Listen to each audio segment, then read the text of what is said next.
The T110E5 is an American Tier 10 tech tree heavy tank. At one point in Blitz, it was one of the strongest and most used heavies in comp, down to the fact that it carried super speed boost, with incredible frontal armor and great DPM.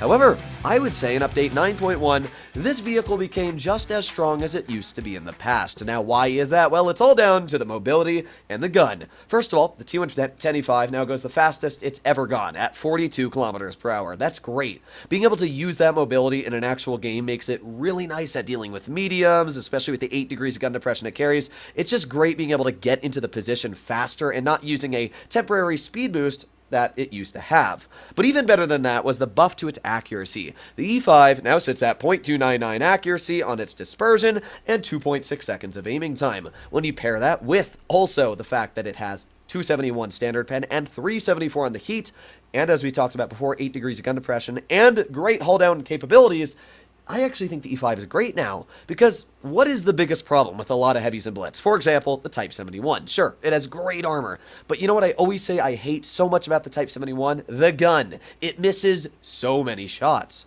The E5 carries the same DPM as the Type 71, but it has accuracy out the kazoo, and because of that, you don't miss shells with this vehicle. So even though, on paper, the Type 71 and the T110E5 have the same DPM, the E5, in theory, has a lot more DPM because it doesn't miss its shells, where the Type 71 does. That, in my opinion, makes the E5 actually quite a viable Tier 10 heavy, because a lot of heavies are known for just absolutely missing their shells. So sure, they might have more DPM, but it doesn't mean they've got better guns. This is, no joke, the most accurate heavy now in Tier 10, which, in my opinion, actually makes it a pretty dang strong heavy. And with that mobility, which you can see me using here, it also lets you get very aggressive, especially towards medium side, which hopefully we're going to be able to use on, like, this TVP. Oh boy, there you go. One nice shot for 380 damage, and, well, I'm hoping the 62 would get off me. There you go. Alright, so let's reload. We got the T100 LT off to the side, and impressively, we've actually managed to lose a tank. Oh boy, this is not good. I actually don't know how our bat chat managed to die. That's quite impressive, I'm going to be real. So, at this point in time, we got the T100 LT running, which we might just be able to get a slap into. There you go. Nice 390 tap. We also got the Yo in mid, and we've actually done pretty good. Now, unfortunately, we did get hit by that enemy leopard, but not much I can do about that. That's just a moment of me getting shot, right? So let's reload. Let's get a nice shell into the Yo. Nice max roll as well for 500. This T22 is going to absolutely badonker this guy. 62A is going to badonker him. So at this point, there goes the Yo. We've already done a pretty solid job in this game, I would say. Oh, really?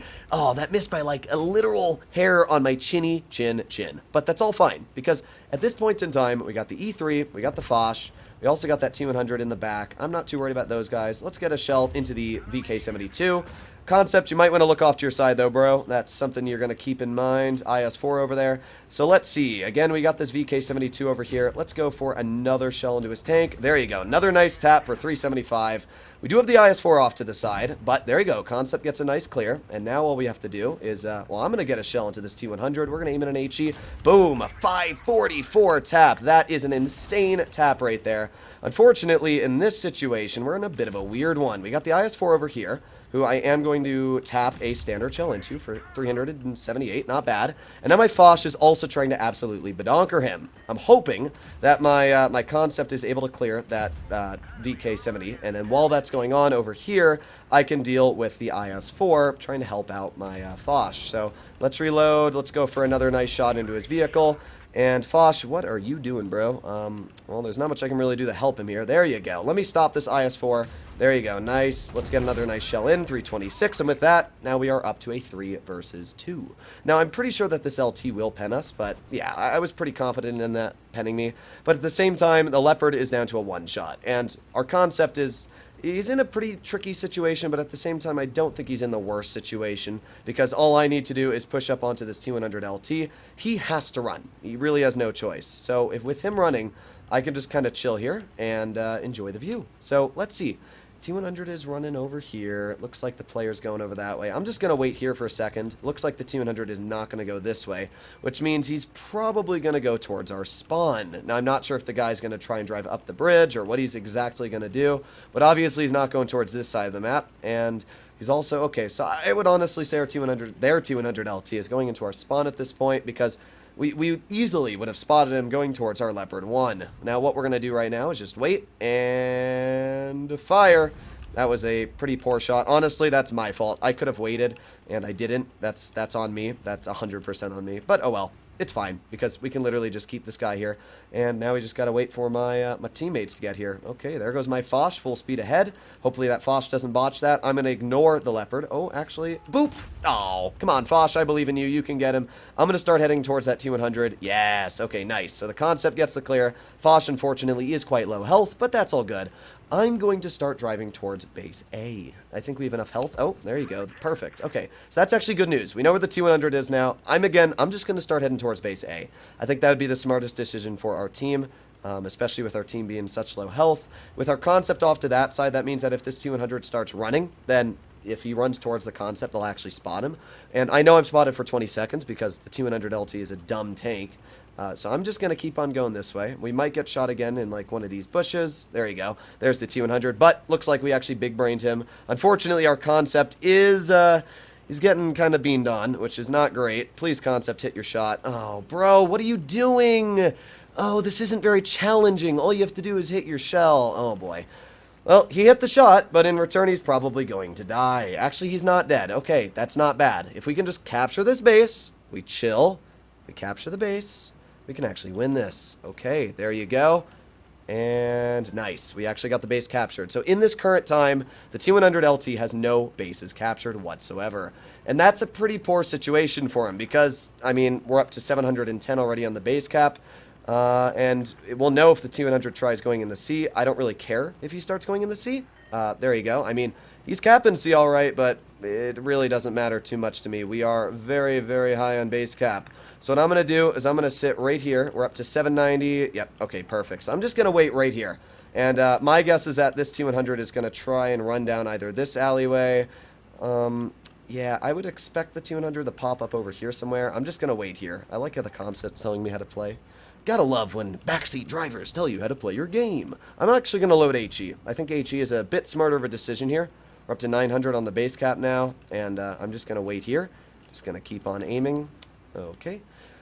Alright, well, I'm not really sure where this T100 is going to go. It's either the T100 is going through, I mean, it doesn't really matter at this point. The T100 cannot win. It is impossible. This player did not play the game correctly. But there you go. I mean, the T100 did not do bad, don't get me wrong. The T100 did a pretty decent job for the situation at hand, but it was just smarter for me to go to A, and I captured the base. And that's why you play according to bases and supremacy.